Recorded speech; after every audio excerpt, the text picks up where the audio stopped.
अगं सलोनी, हा साहित्य संमेलनाचा काय सीन आहे ग? म्हणजे बघ ना, आता आपण मंत्री उदय सामंत, छत्रपती शिवेंद्रराजे भोसले, हास्य जत्रेचे कलाकार आणि शिकायला गेलो एक नाटकाचे कलाकार, या सगळ्यांचे इंटरव्ह्यूज घेतलेत आणि बाईट्स पण घेतलेत. मग हे साहित्य संमेलन म्हणजे नक्की काय आहे आणि त्यात कोणकोणते कार्यक्रम असणार आहेत? आय मीन काय वाईब असणार आहे डूड? सांगते. बरं, तुला लिटरेचर फेस्टिवल बद्दल माहिती आहे? Lit fest.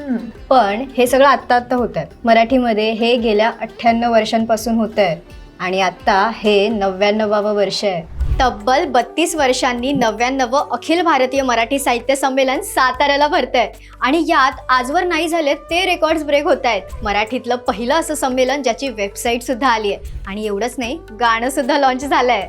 या 4 दिवसात नेमके कोणकोणते कार्यक्रम होणार आहेत? 1 जानेवारी दुपारी 3 वाजता ध्वजारोहण, नंतर ग्रंथ प्रदर्शन उद्घाटन, कवी कट्टा, गझल कट्टा, प्रकाशन कट्टा आणि संध्याकाळी 4:30 वाजता ग्रंथदिंडी असणार आहे. साताऱ्यातील ज्येष्ठ साहित्यिकांचा सन्मान.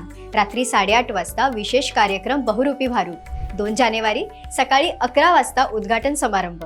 कवी संमेलन, संवाद बालकुमार वाचकांशी, परिचर्चा, विषय जागतिक प्रकाशन व्यवहारात मराठी प्रकाशन व्यवहार कुठे आहे, मराठी कोशवाङ्मय आणि विस्ताराच्या दिशा, मनोरंजक विशेष मराठी नाटक शिकायला गेलो एक. 3 जानेवारी सकाळी 9 वाजता कथाकथन, मुलाखत, बालवाचक कट्टा, संवाद बालकुमार वाचकांशी, ज्येष्ठ लेखक, प्रकाशक सत्कार, पुस्तक चर्चा, परिसंवाद, विषय स्त्री चळवळीची 50 वर्षे मागे वळून पाहताना, अभिजात दर्जानंतरची मराठी संधी आणि आव्हाने, आजच्या मराठी समाजाची विचारभ्रष्टता आणि वैचारिक साहित्याची निर्मिती. रात्री 8 वाजता हास्य विनोदी कार्यक्रम हास्य जत्रा.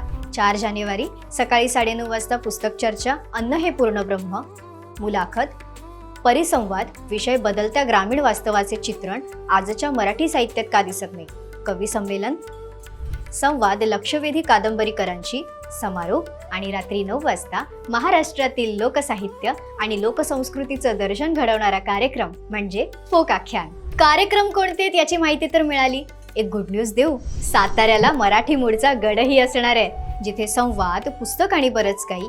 यात तुमच्यासारखे लेखक, कवी, मराठी साहित्यिक शिवाय वेगवेगळ्या कलावंतांशी आम्ही ऑन ग्राउंड पॉडकास्ट मार्फत संवाद साधणार आहोत. रंगमंच प्लॅटफॉर्म मार्फत 2 ते 3 मिनिटाच्या अवधीमध्ये तुम्ही तुमचे कलागुण अशा सगळ्या गोष्टी तुम्ही रंगमंचावर दाखवू शकता. मग तयार आहात ना?